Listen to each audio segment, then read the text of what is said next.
The cold Vermont morning greeted Carol Mason as she stepped out of her small home. Frost covered the grass and her breath made little clouds in the air. She pulled her coat tighter and walked to her car. Another day of teaching at the university waited for her. Carol taught linguistics, the study of language. Most people found her work boring, but to her, words were the most exciting things in the world. How humans spoke to each other across time and space had always fascinated her. That fascination would soon prove more valuable than anyone could have guessed. Her phone rang as she started her car. The screen showed an unknown number. Carol rarely answered such calls, but something made her pick up this time. "Professor Mason?" A deep voice asked. "Yes, that's me. This is Agent Peter Wright. I need you to come to the Burlington airport immediately. A car is already on its way to your location." Carol frowned. "I have classes to teach today. What is this about?" "It's a matter of national security, Professor. Your specific expertise is needed." The man paused.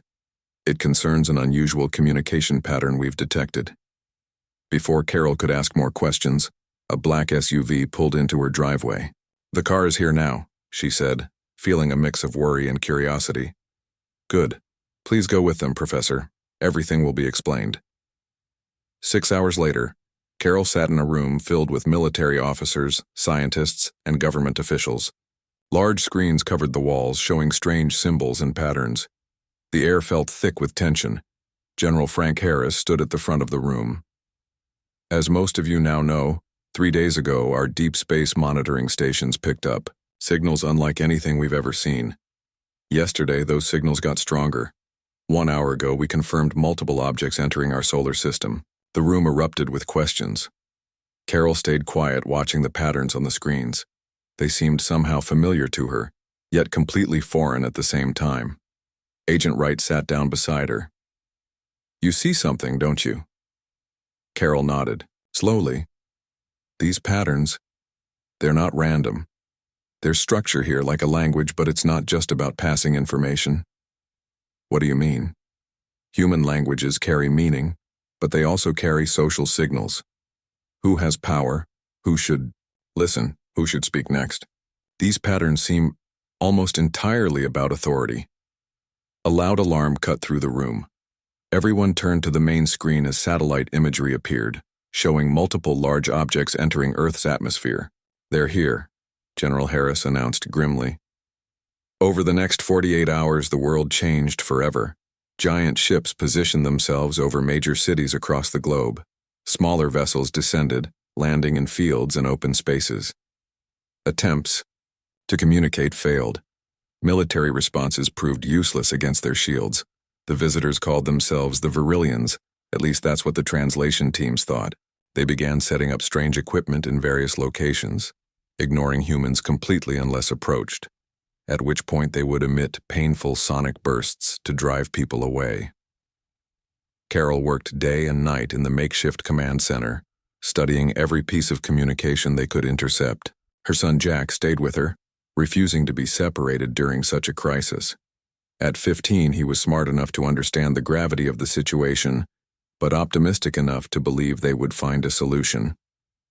"Mom, look at this," Jack said, pointing to his tablet where he'd been monitoring social media for alien sightings. "This video from Japan shows something different." Carol watched the clip. A small Virillian craft had stopped its work when a local shrine maiden had approached, chanting traditional prayers. The aliens had paused, then resumed their work when she finished. Why did they stop for her but not for armed soldiers? Jack asked. Carol's mind raced. It's not what she said, it's how she said it. The certainty, the ritual authority in her voice. She rushed back to her workstation and began reviewing all intercepted Virillian communications with new eyes. 3 hours. Later, she requested an emergency meeting with General Harris. Their entire communication system is built around absolute authority, Carol explained, pointing to her analysis. They don't just exchange information, they establish who commands and who obeys with every interaction. And this helps us how? The general asked skeptically. Because if we can mimic their command structure, their tone, their rhythm, their certainty markers, they might actually listen. Linda Everett, Carol's colleague, who had been brought in to assist, nodded in agreement. It makes sense. Their society might be entirely hierarchical. If someone speaks with what they recognize as proper authority, they might be biologically or culturally conditioned to respond. General Harris looked doubtful. You're saying we can just tell them to stop? And they will, if we say it the right way. It's more complicated than that, Carol said. But essentially, yes. Their language seems to have embedded command structures that bypass what we would consider choice. To them, a properly formulated command from a recognized authority isn't something to be obeyed. It simply is what happens next. The general looked around the room. And who do they recognize as authority? That's what we need to figure out, Carol said. But I think it has nothing to do with our human power structures. It's something in the communication itself. For the next day, Carol and her team worked on understanding the Virillian command structures. Jack proved surprisingly helpful, noticing patterns that the adults missed. His experience with online gaming hierarchies gave him unique insight into how structured communication worked. It's like guild leadership in a raid, he explained to his mother. Some people just sound like they should be in charge, and everyone listens. It's not about their actual rank. When a small Virillian craft landed near their facility, Carol saw an opportunity. Against the general's wishes, she convinced him to let her test her theory. With a hastily constructed amplification device, she approached the craft and spoke a carefully crafted phrase, mimicking the patterns they had identified. The alien craft's lights flickered. Activity around it ceased. For 30 seconds, nothing happened. Then slowly the craft's outer doors closed and its harvesting tools retracted. What did you say to them? Agent Wright asked in amazement as they watched the craft hover and then move away. Carol looked equally surprised that it had worked. I told them this collection site was officially designated as complete and to proceed to secondary locations, and they just believed you? I don't think belief enters into it for them, Carol explained. In their language, the way I structured that command makes it virtually impossible to question. It would be like us questioning whether gravity exists. Back at the command center, excitement mixed with caution. Carol's demonstration had worked on a small craft, but could the same approach work on the entire alien fleet? We need to understand their full hierarchy, she told the assembled team. And I need to master the exact vocal patterns they respond to. This was just a tiny first step.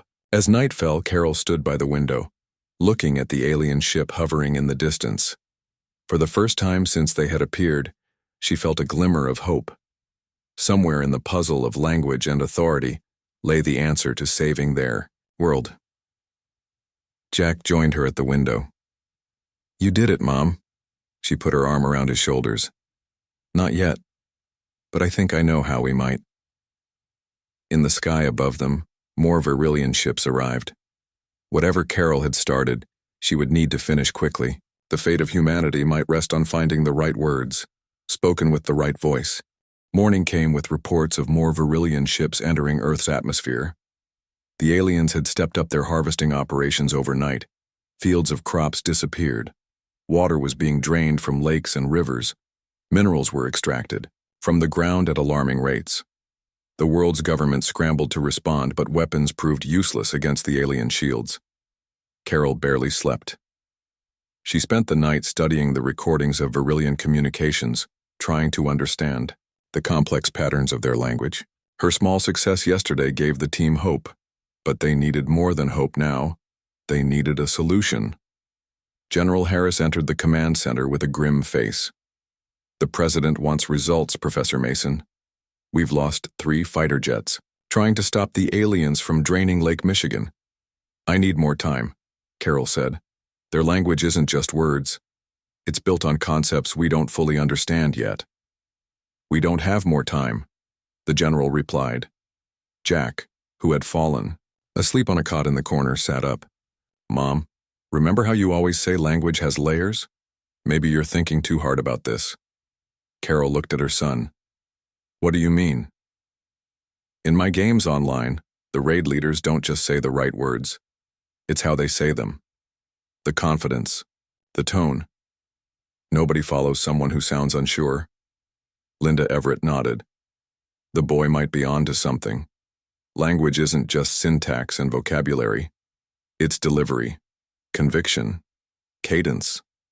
A new face entered the room, a man with kind eyes and a worried expression. Agent Wright introduced him. This is Kyle Bennett, former hostage negotiator. He's here to help with tone and delivery.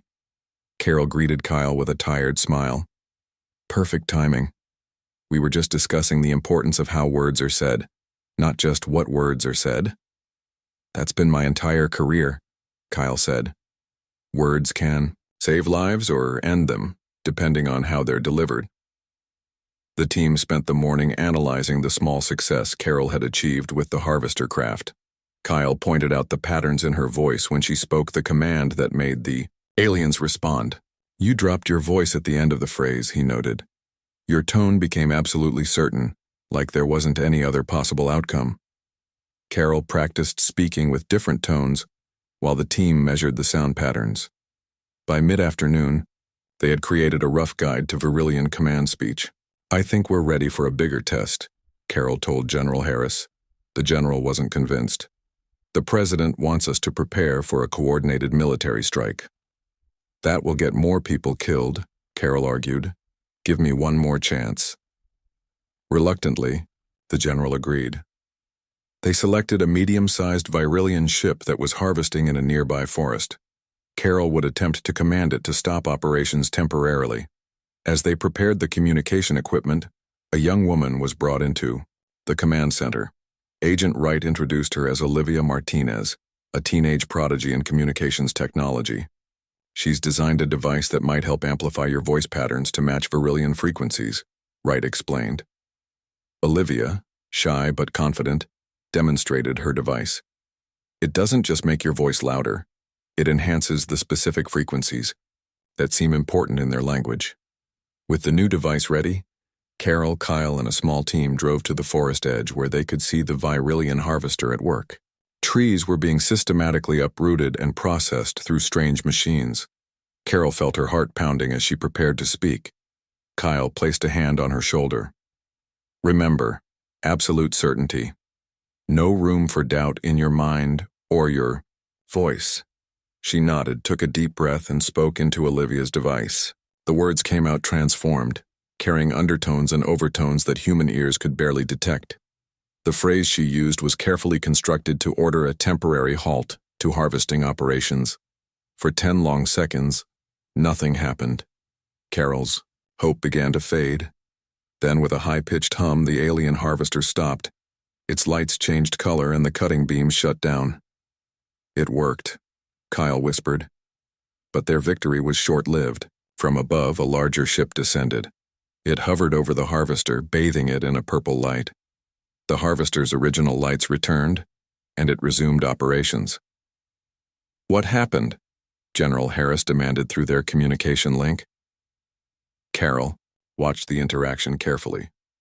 Higher authority, she said. Our command was overridden by someone with more authority in their system. They returned to the command center to analyze what had happened. Dr. Nicole Gray, a psychologist studying alien behavioral patterns, had been monitoring the interaction. This confirms our hierarchy theory, she said.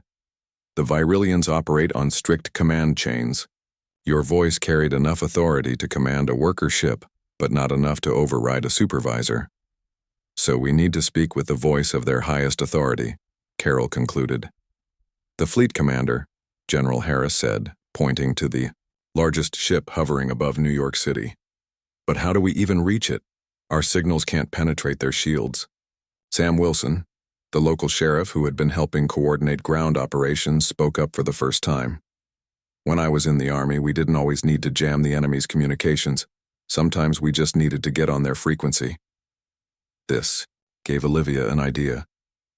The harvester ships must communicate with the command ship, if we can piggyback on their signal. For the next day, they worked on a plan.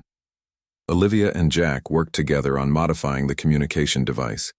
They would need to get close to one of the harvester ships and use its own communication system to reach the fleet commander. Meanwhile, Carol trained with Kyle to perfect her command voice. Dr. Gray observed and offered insights on projecting absolute authority. Imagine you're not asking for something, Kyle coached. You're simply stating what will happen, and the universe has no choice but to obey. Carol practiced until her voice was hoarse. She studied the recordings of Virillian communications until the patterns began to appear in her dreams. As night fell on the second day since her first successful command, Carol stood with Linda in the quiet hallway outside the command center. "Do you think this will actually work?" Linda asked. "It has to," Carol replied, "because I'm not sure what else we can try." Linda squeezed her friend's hand. "You know what I find fascinating? That after all our technological advances, our salvation might come down to the oldest human tool, our voice." Carol nodded. "Language has always been our greatest power. Long before we had weapons or machines, we had words." Inside the command center, General Harris was receiving reports of new Virillian ships entering orbit. Whatever they were going to do, they needed to do it soon. Carol took a deep breath and rejoined the team. Tomorrow they would attempt to get close enough to a harvester to boost their signal to the command ship. Tomorrow she would try to speak with enough authority to make the aliens listen. And somehow, she would have to find the right words to tell an invading alien fleet to leave an entire planet. Dawn broke with news that the Virillians had established a new harvesting zone just 10 miles from their command center. Carol saw this as both a problem and an opportunity. The aliens were getting closer, but this also meant they could potentially access a harvester's communication systems without traveling far. "We need to move quickly," General Harris said as the team gathered. "Our satellites show the main command ship is repositioning. They might be preparing for a final phase of whatever they're doing here." The plan they had formed was risky. Carol, along with Agent Wright, Kyle, and Olivia, would approach one of the smaller harvester ships. Using Olivia's device, they would attempt to hack into the ship's communication array and send Carol's command message directly to the fleet commander. "I still think this is too dangerous," Jack said as Carol prepared to leave. "Let me come with you." Carol shook her head. "Absolutely not. You're staying here with Linda." Jack frowned but didn't argue. Instead, he handed his mother a small device he had been working on. "I added some modifications to Olivia's transmitter. It should help penetrate their communication shields." Carol hugged her son tightly. "I'll be back soon." The team drove to the edge of the forest where the new harvesting operation had begun. From behind a ridge, they could see 3 small Virillian craft, systematically cutting down trees and extracting something from the soil. "Remember the plan," Agent Wright said quietly. "We need to get within 50 yards of the smallest ship. Olivia will use her equipment to tap into their communication frequency, and Carol will deliver the message." They moved carefully through the trees, staying hidden as best they could. The strange humming of the alien machines grew louder as they approached. When they reached the target distance, Olivia began setting up her equipment. "This is going to take a few minutes," she whispered.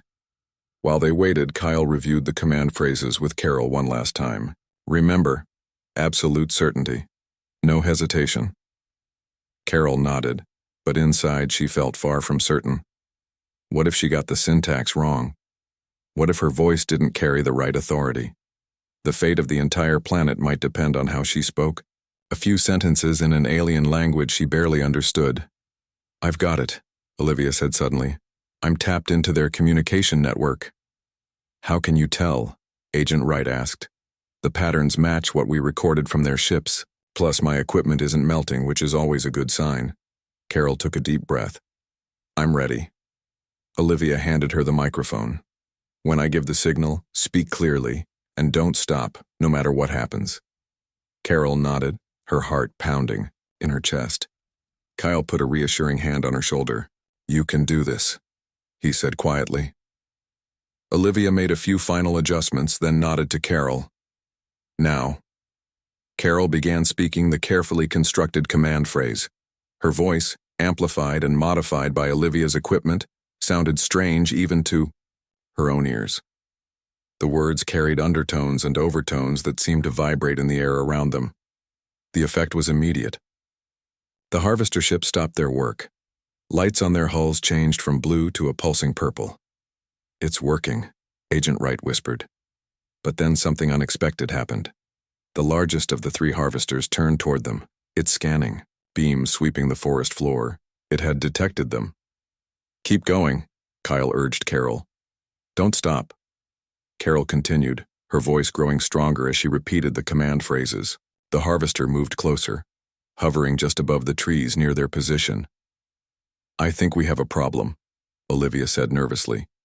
Just as she spoke, the bushes behind them rustled.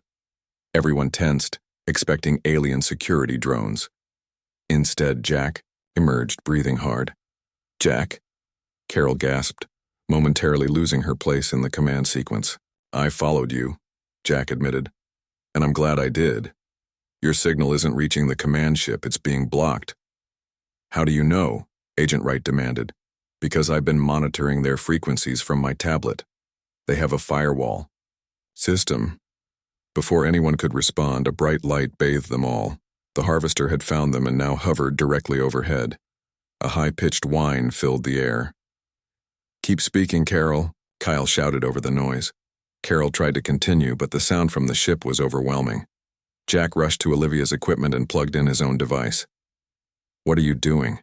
Olivia asked. "Bypassing their firewall," Jack said. "It works, like a VPN. Trust me." The whine from the harvester grew louder. A compartment on its underside began to open. "Whatever you're doing, do it faster," Agent Wright shouted. Jack finished his modifications. "Mom, speak now. It should go directly to the command ship." Carol began again, forcing authority into her voice despite her fear. This time, her words seemed to cut through the noise. The harvester above them froze, its compartment half open. For 30 seconds, nothing moved. Then suddenly, the harvester began to ascend. The other two harvesters followed, rising rapidly toward the sky. "Did it work?" Agent Wright asked, watching the ship's retreat. "I don't know," Carol said. But something happened. They quickly packed up their equipment and headed back to the command center. On the way, reports came in from around the world. All harvesting operations had stopped. The smaller Virillian ships were returning to the larger vessels. At the command center, General Harris met them with a surprised look. "Whatever you did, it got their attention. The main command ship is broadcasting a message on all frequencies. They're asking for the voice of authority to speak again." Carol felt a mix of hope and fear. "They want to talk to me?" "It seems so. And they've stopped all operations while they wait." Dr. Gray approached with new analysis. "This is fascinating. Your command didn't exactly work as intended, but it registered in their system as a legitimate authority voice. They're confused because it came from humans, whom they've been ignoring as non-authorities. What do I say to them now?" Carol asked. Linda joined them, looking both worried and proud of her friend. "You tell them to leave, just like you practiced." General Harris looked skeptical. "Is it really that simple?" "No," Carol said. "It's not simple at all. Their concept of authority is tied to their entire social structure. If I'm going to convince their fleet commander to leave Earth, I need to understand exactly how their hierarchy works." Linda handed Carol a tablet showing new analysis of Virillian communications. "We've made some breakthroughs while you were gone. Their authority system has specific markers, almost like a biometric signature." Carol studied the new information, feeling the weight of responsibility on her shoulders. She had gotten their attention. Now she needed to find the perfect words, spoken with perfect authority, to save the planet. And she had to do it before the Virillians decided humans weren't worth talking to after all. The command center buzzed with nervous energy. On screens around the room, the Virillian command ship hovered above New York City, waiting. It had been 6 hours since all harvesting operations stopped. 6 hours since the aliens had requested to speak with the voice of authority. 6 hours that Carol had used to prepare for the most important conversation in human history. "Are you sure about this?" General Harris asked. The military leaders had wanted to use the break in alien activities to prepare a coordinated strike, but Carol had convinced the president to give her a chance first. "No," Carol admitted, "but I'm more sure about this than I am about trying to fight them." Commander Rebecca Powell, a military officer who had joined their team yesterday, stood beside Carol. Unlike most of the other military personnel, Commander Powell believed in Carol's approach. "Sometimes the best weapon isn't a weapon at all," Commander Powell said. "History is full of battles won with words instead of bullets." Carol smiled gratefully at the commander. Having military support made things easier. Olivia and Jack had worked through the night to modify the communication equipment. They were now confident they could establish a direct link to the Virillion command ship from the safety of their facility. "The signal is ready whenever you are," Olivia told Carol. Linda handed Carol a tablet with her final notes. "Remember, their authority structure is absolute. Each level must defer to the one above it without question. Your voice needs to register as equal to or greater than the fleet commander's." "How do I sound like I have more authority than the leader of an advanced alien civilization?" Carol asked. Kyle, who had been helping Carol practice her delivery, answered. "By believing you do. Authority isn't just given, it's claimed. You speak for humanity. That gives you all the authority you need." Carol nodded and took her position at the communication station. Around her, the room fell silent. Even General Harris stood quietly watching. A new face approached, Greg Winters, a government official who had arrived that morning. He had been observing everything with keen interest. "Professor Mason," he said smoothly, "before you begin, I'd like to suggest adding a request for technological exchange. This is a unique opportunity to advance human science by decades." Carol frowned. "My goal is to get them to leave, Mr. Winters, not to start negotiations." Of course, Winters said, stepping back. "Just a suggestion." Jack watched the exchange with suspicious eyes. He leaned close to Olivia and whispered something. She nodded and made a small adjustment to her equipment. Carol closed her eyes, centering herself. When she opened them, she nodded to Olivia. "I'm ready." Olivia activated the communication link. "Channel open. You can speak now." Carol began speaking the carefully constructed greeting in the Virillion command language. Her voice carried the specific tones and frequencies they had identified as markers of high authority. The words felt strange in her mouth, but she spoke with complete confidence. On the main screen, they could see the command ship's lights change pattern. They were listening. Carol continued with the main part of her message.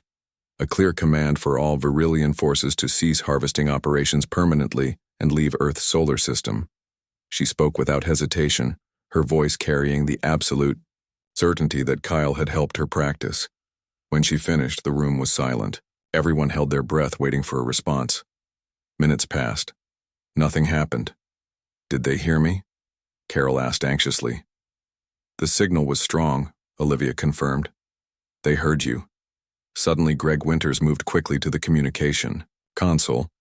Before anyone could stop him, he pressed a button and began speaking into the microphone in broken Virillion language. "What are you doing?" General Harris demanded. Agent Wright grabbed Winters and pulled him away from the console. "He's trying to send his own message." "You fools," Winters hissed. "Do you know what we could learn from them? What technology we could gain? You're throwing away humanity's greatest opportunity." Commander Powell moved between Winters and the console.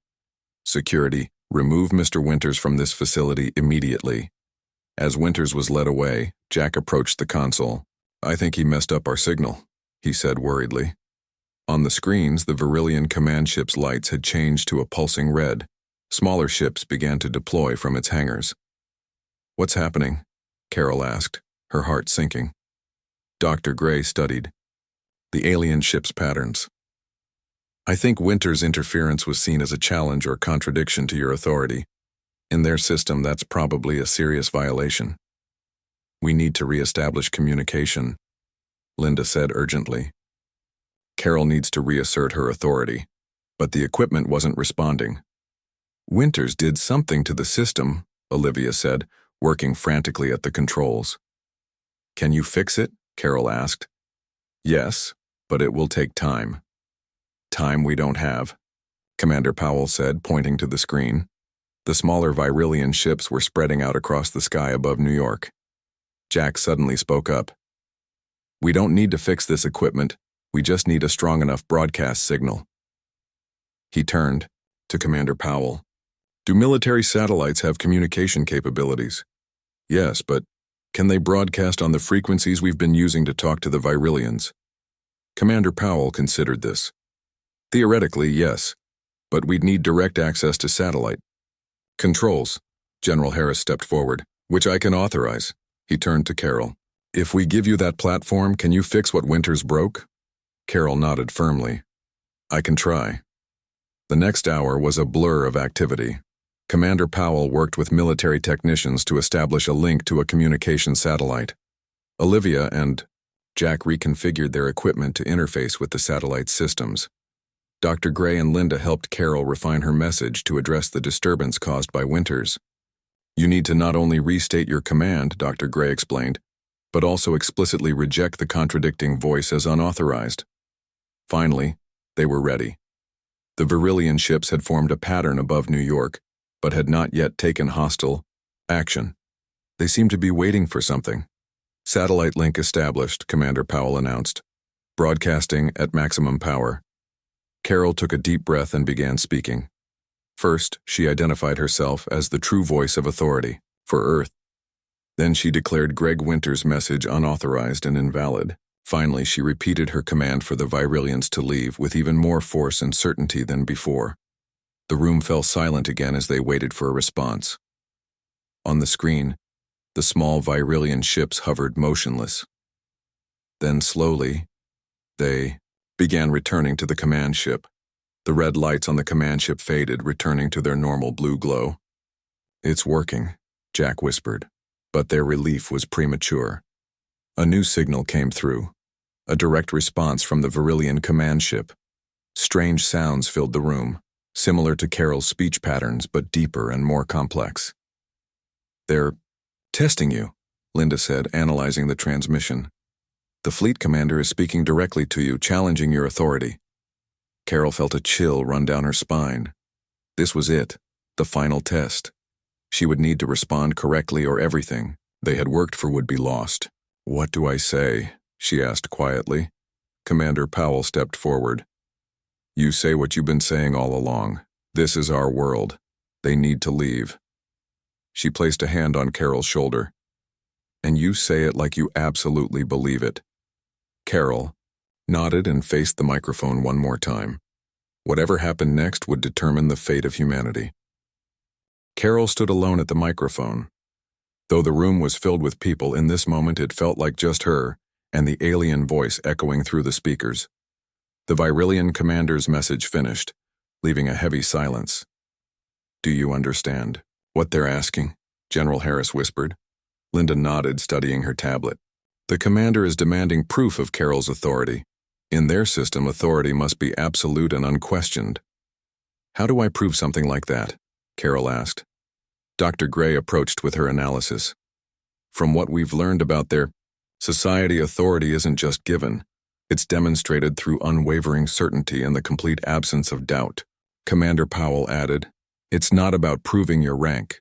It's about showing that you cannot be questioned.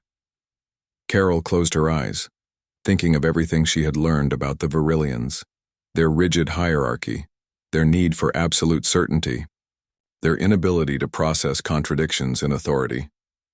Jack moved to his mother's side.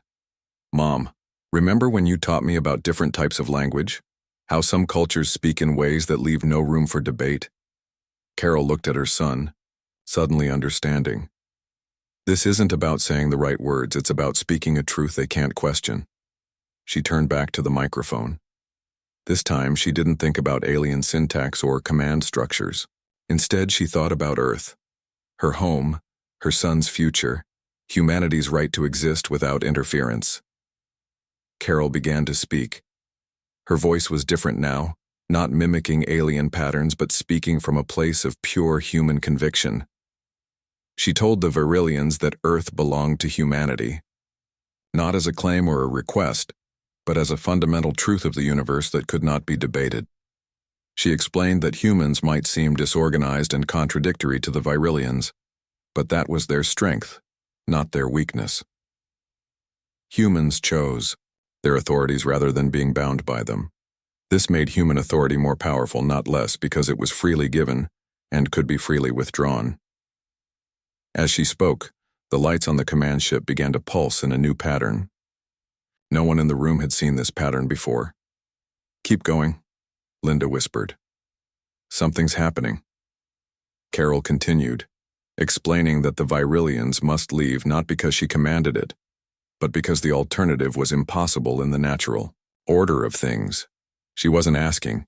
She was simply stating what would happen next. When she finished speaking, the room fell silent again. For a long moment, nothing happened. Then a new message came from the Virillian command ship. The strange sound seemed less harsh now, almost contemplative. "What are they saying?" General Harris asked. Linda worked quickly to translate. "They're confused. They say her authority pattern is unfamiliar, but undeniable." On the screens around the room, something remarkable began to happen. The smaller Virillian ships that had returned to the command ship began to change configuration. Harvesting equipment retracted. Energy signatures that their scientists had been monitoring began to power down. "More messages coming in," Olivia reported excitedly.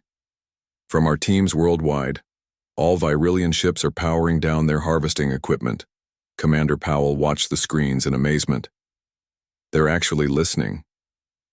Another message came from the Virillian command ship. This one was shorter but carried the same contemplative tone. Linda translated quickly. "They're asking for confirmation? They want to know if all human authorities speak with this kind of certainty." "What does that mean?" General Harris asked. "Doctor," Gray's eyes widened. "I think I understand. Their entire society is built on absolute obedience to authority. But Carol just introduced the concept that true authority comes from choice and conviction, not from blind obedience." "We may have just blown their minds," Kyle said with a hint of a smile. Carol approached the microphone one last time. She confirmed that all humans could speak with the same certainty when defending their home. She explained that this was why the Virillians must leave, not because they were commanded to, but because they had encountered a world of beings who understood authority in a way the Virillians had never imagined. When she finished, the response was immediate. The Virillian command ship's lights shifted to a soft blue. All around the world, their vessels began to ascend. "They're leaving," Jack whispered, hardly believing it. In cities across the globe, people watched as the alien ships rose into the sky. The massive command ship was the last to move, hovering above New York for a final moment before climbing smoothly toward the clouds. A final message came through. It was brief, almost respectful. Linda translated, her voice filled with wonder. "They say they recognize Earth as the world of chosen authorities, and will mark it as forbidden territory for all Virillian expeditions." The room erupted in cheers. General Harris shook Carol's hand firmly. "Professor Mason, I believe you just saved the world." Commander Powell smiled. "With words, not weapons. I'll be sure that goes in the official record." 3 days later, Carol sat on the porch of her Vermont home with Jack beside her. The Virillian ships were gone from Earth's orbit, heading back to wherever they had come from. Life was slowly returning to normal, though nothing would ever be quite the same again.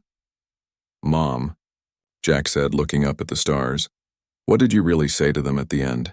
What made them listen?" Carol thought about it for a moment. "I told them the truth, that on Earth authority isn't about who can give the strongest commands. It's about who can inspire others to follow." She smiled at her son. "I think that confused them more than any weapon could have. So they left because they were confused? They left because they encountered something they couldn't process within their system. The idea that true strength comes from freedom of choice, not blind obedience. To them, that was the most alien concept imaginable." Jack nodded slowly. "Do you think they'll come back?" "I don't know," Carol admitted.